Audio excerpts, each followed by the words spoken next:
option, Bishop, to buy a car, a second-hand car, or these 4 books. Now, I was working at the time. I really needed a car. But there was something inside of me that said, if you buy these books, what's in the books will cause you to drive the rest of your life.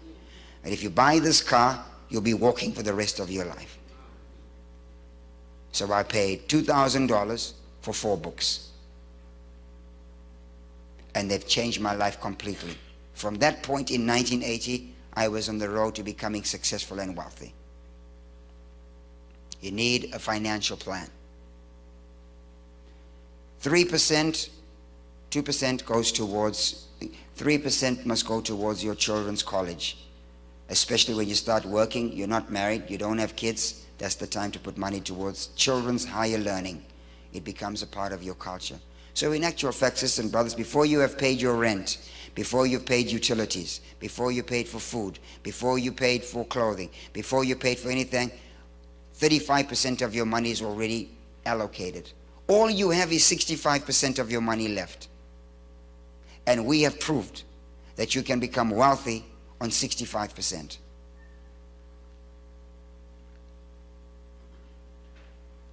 $65. Say, have a financial plan. Say, have a financial plan. Say it again. Say it one more time. You must have a financial plan. You must have a financial plan. Bishop, we have Christians, believers that are praying for the wealth of the wicked. Why?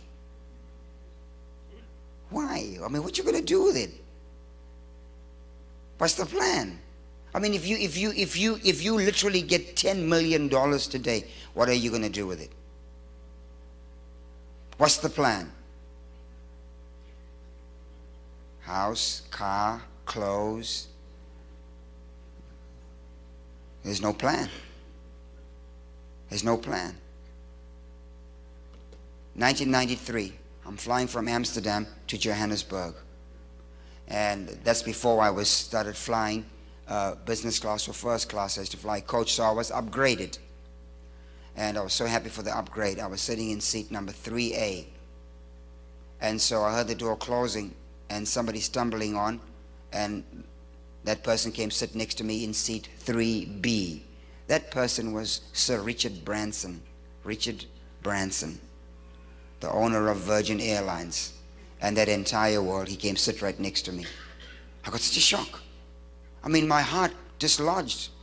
It left my chest cavity and sat in my mouth. That's why I couldn't speak, because my heart dislodged my tongue. I was like, oh. He shook my head. He said, "Hi, I'm Richard." I can't remember what I said. I think I might have said, I'm Susie or Marion or... And he shook my hand, and we exchanged some conversation. I said, "My name is Tudor." Oh, that's a great British name. What do you do? What do you do? And so I was scrambling for words, you know.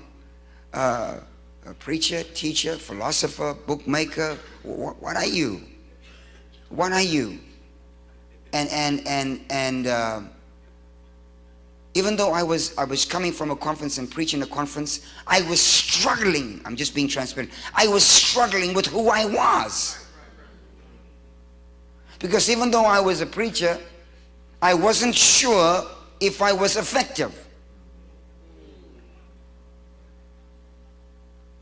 Because what was I going to say to this man, who at that time, his personal wealth was $12.5 billion, self-made. And so they were pushing back, and he was doing some stuff, and then when we got to cruising altitude, they brought his mail, Bishop, and his mail came in 3 bags that size. They were serving drinks and food. He was going through his mail, went through his mail. Took him an hour. And then all of that was thrown. He kept a handful like this and put them in his inner pocket. And he said to me, "All of that, that's what I was looking for right here." Put it in his pocket. And then he spoke to me for 10 minutes. He said, "I got to turn around and sleep. I'm going to the inauguration of President Mandela. He said, and he spoke for 10 minutes. And he gave me some information in 10 minutes. And then he gave me a phone number and said, if you need anything, Tudor, this is my number, phone me. I couldn't sleep. Because what am I, if I'm ever going to use that phone number, I had better have a plan. I'll phone the brother and say, hey, Rich, hook me up with a pizza, bro.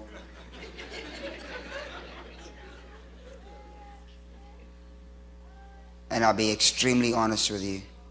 I'll be extremely honest with you. That encounter was 19 years ago. And just 2 years ago, I came up with a plan that is worthy to present to Richard Branson. With budgets, with staffing, with competence, with direction, and with a future. It took me that long to figure some things out. You need a plan. And you need to work on that plan. So Cheech and I started working on our plan in 1982. In 1982. That plan has included the success of our kids going through college. That plan has succeeded, and we adopt the same principles in our church. Our church, for our church to run, is about $3.5–4 million American dollars a year. It's moderate. For Africa, it's pretty good. It's moderate. I wish it was more. And we have 75 employees. But if we never took an offering for 1 year, for a solid year, we could pay for everything.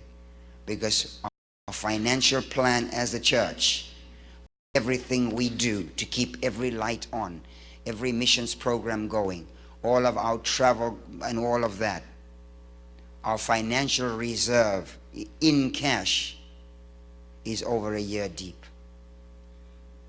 We're over a year deep. It's a plan.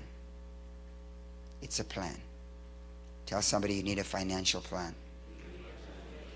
Please say that. I hope I'm not sounding like I'm condescending, like I'm some smart donkey from somewhere. Let's now talk about leadership.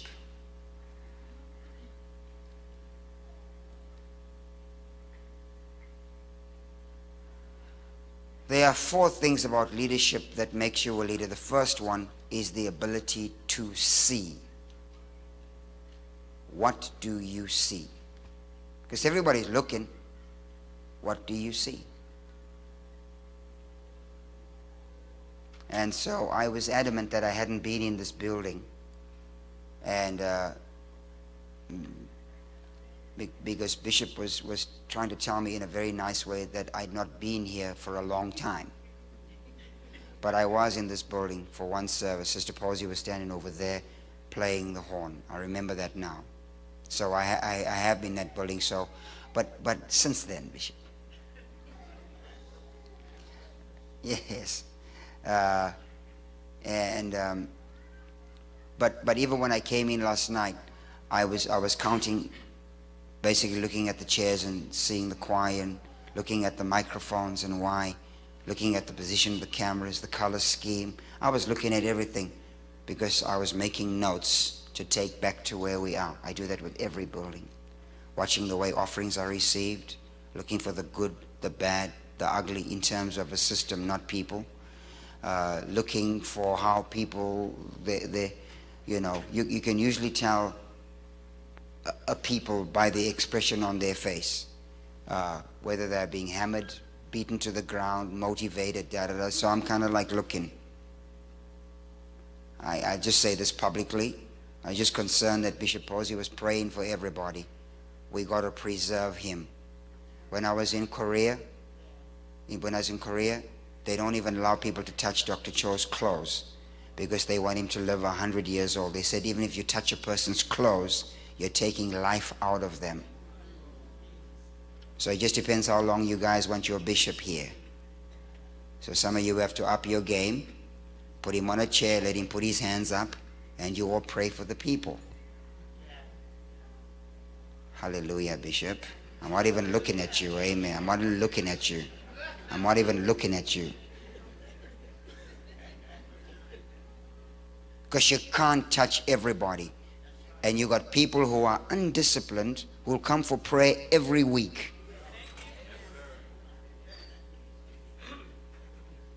And if I see them coming in the prayer line for the same thing, I'm not praying for them. That's just me. I haven't had espresso this morning. I'm sorry. So what do you see? Number 2, leaders hear. What do you hear? What do you hear? I was fascinated. I was on a train in England, and there was a family traveling together. And the car we were traveling in, was a little noisy and rowdy. People were going to watch a football game, and there was a mother there, 2 kids with her husband, and the husband was sitting in the corner with the baby. And the kids were carrying on. The mother was sleeping, and that baby just went, ah, and the mother was up instantly. Because amidst all of that noise and all that rambunctiousness and carrying on is what you hear. Mom heard that baby and responded to that baby immediately. What do you hear? In this message, what do you hear? In Columbus, what do you hear? In the United States, what do you hear? In the world, what are you hearing? How is your ear tuned? What are you akin to? Successful leaders hear the right sound. When you hear the rustling of the mulberry trees when the wind is in the leaves, when you hear that, that's the time to go to battle. So leaders hear differently. And number 3, what stirs you the most? What makes you angry as a leader? For me, Bishop, what makes me angry as a leader is poverty. Poverty makes me angry. When I see it, I get angry. I was in Malawi some years ago, and the church we were in the building we were in was half the size of this hall, and they packed in 2,000 people. I mean, that's African style. It's like people on top of people. And they brought the offering baskets for offering, and they were small little things the size of my hand. They were made of, somebody had taken their time to weave a little basket. It was quite cute. And they brought that silly little thing there for an offering for 2,000 people. I said, you people are crazy. I took that thing and stomped on it. I looked like I was so rude and unmannerly, and that's not my character. And in demonstration, I tore that thing up and I said, you're not going to prosper with this. Because the life expectancy of women in that part of the world, 37 years old. Females becoming mothers between 12 and 13, grandmothers by the time they're 28. By the time they're 37, there's nothing to live for. And it's because of poverty. The same females walk several kilometers to pick up sticks, carry water, cooking food on wood stoves. Just horrible, horrible, horrible life. Sexually transmitted infections. The killer one is AIDS. And it's all because of poverty.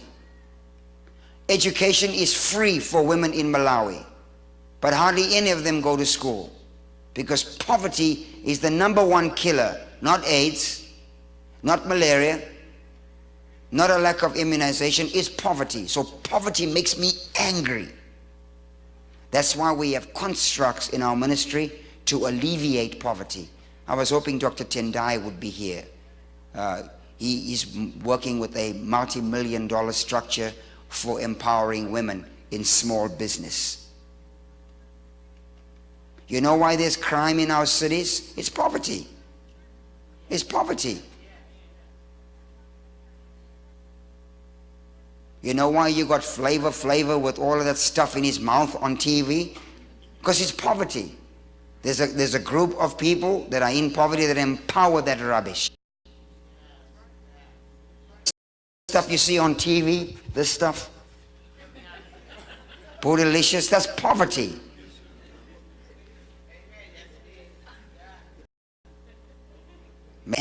Angry. Did you see all the little front churches with all the wannabe preachers, $2 preachers? That's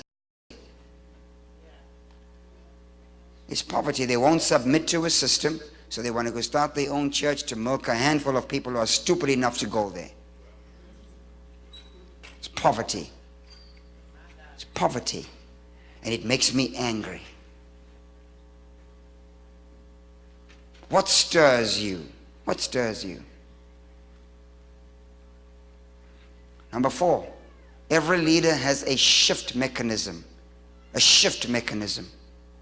A day when you say, like Scarlett O'Hara in Gone with the Wind, I'll never, never, ever go hungry again a day in my life. Where did the shift come for you? Where did the shift come from? When did you get sick and tired? Every leader has a shift moment. A shift moment. Mine came just before Cheech, just after Cheech and I got married. Had no motor vehicle. I had to borrow a bicycle. I'm riding my bicycle, going to see the bank manager. I needed some money to help us, and he said to me, "Don't be late, too," because I used to work in that bank. And it was a borrowed bike, a lady's bike. I fell off the bike. The chain broke, tore up my best suit, grease on my hands. And my cousin, who had just bought a new car, saw me on the floor, came and laughed at me, and I stood there crying. I stood there crying, a grown man boo-hooing. And I made a vow that day. This will never happen to me ever again. And that day I made up my mind, I will be rich. Every leader has a shift moment. Ask Moses. Ask Moses. He had a shift moment. Joshua had a shift moment. Every leader has a shift moment where it changes the trajectory of your life. And number 5. Every leader develops a pattern for the way things are done. So if I want to know Bishop Posey, I just got to come into his world. Just come into his world. Observe the secretaries. Observe the way the church is. What you see here is at his house. What you see on his desk is at his house. You look at a person's car, I can tell you what's at their house. Because everything you are is an extension in things you do. You open the trunk of my car, you won't find a speck of paper. Not a speck.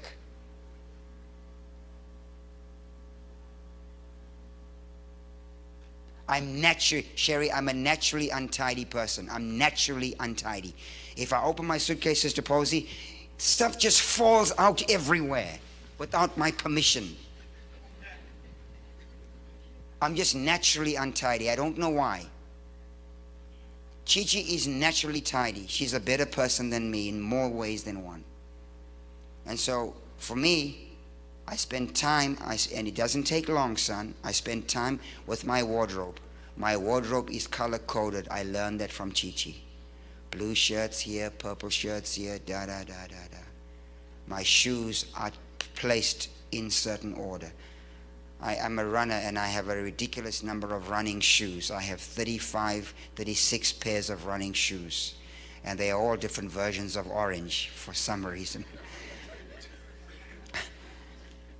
But the thing is, I have to do it because I'm naturally untidy.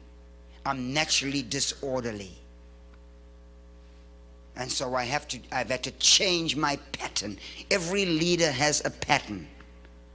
Look at the Old Testament. It's the altar, the brazen altar, the laver, candlesticks, table of showbread. It's a pattern. And every time they go to the next place, they don't change the order. Think, man, I think we just put the Ark of the Covenant right here by the door. You know, it save us having to walk all that distance. We just put it by the door. No, every leader has a pattern.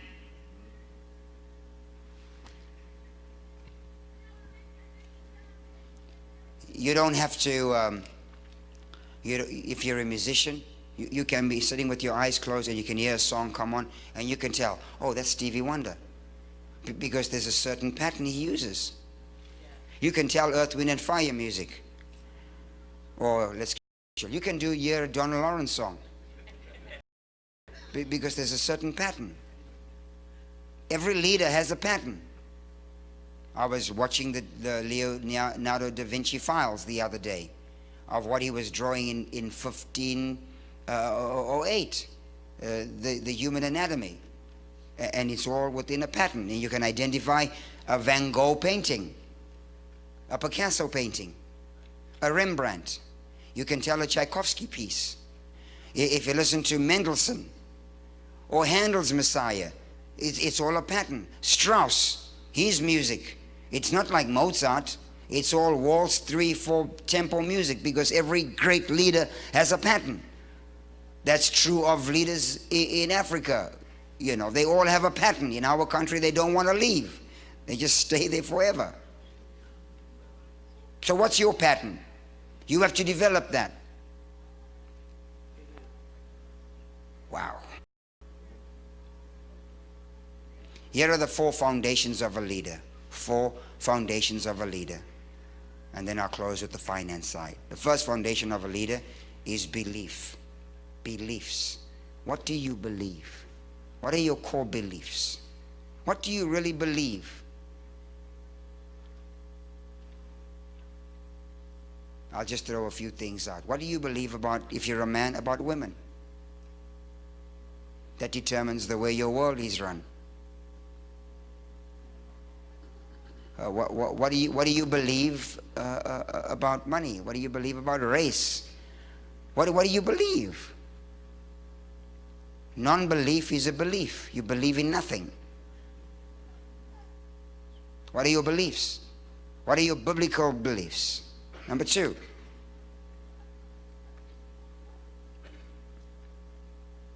Wisdom. What is your definition of wisdom? What have you learned in life? And what have you imparted from what you've learned?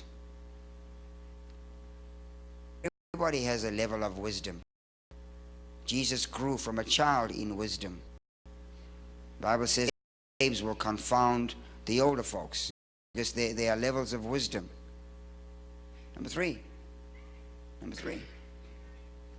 The values of a leader, we touched on that. And passion. The passions of a leader.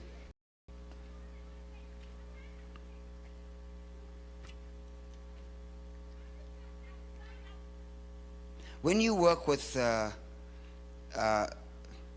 somebody that's comes like the prodigal son, that comes into a system of privilege, and they never understand the value of a hard-earned dollar, it's very hard to explain to your son what it took for you to get here.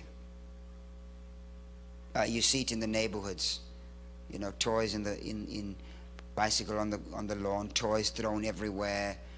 You know, you walk into a house, the PlayStation is just thrown there, because the kids don't realize what it took to get there, because there's a diminishing of value systems. And so all of life, please listen to me, all of life is built on a reward system. Everything is a reward system.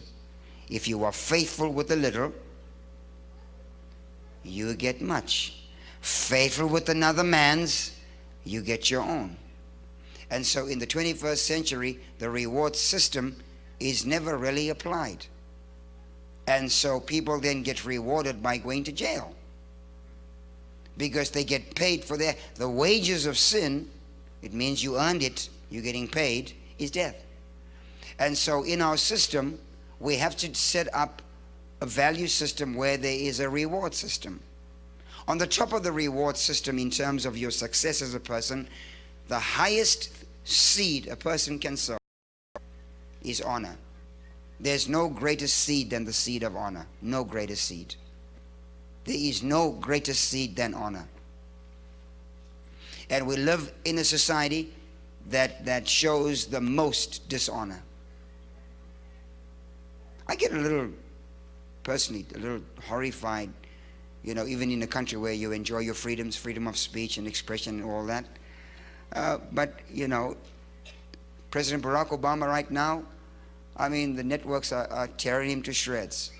And yes, I mean, maybe there are a few things that he should be doing, whatever those are. I can't say because I don't spend 10 seconds in his life, But in some news outlets, they definitely cross the line because they move away from issues and start insulting. And that's a lack of honor. It's a total lack of honor. We live in a society where there's no honor. So if you're going to be successful and receive rewards, honor must be in there. All failure can be traced to dishonor. All success is because you honored something, someone. If I dishonor the law of gravity, I'm going to break my neck.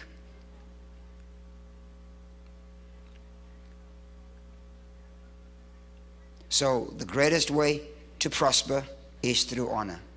Number 2, all success is determined by the seeds sown. What have you sown? What you sow, you reap. So what have you sown? Here's a couple of recommendations.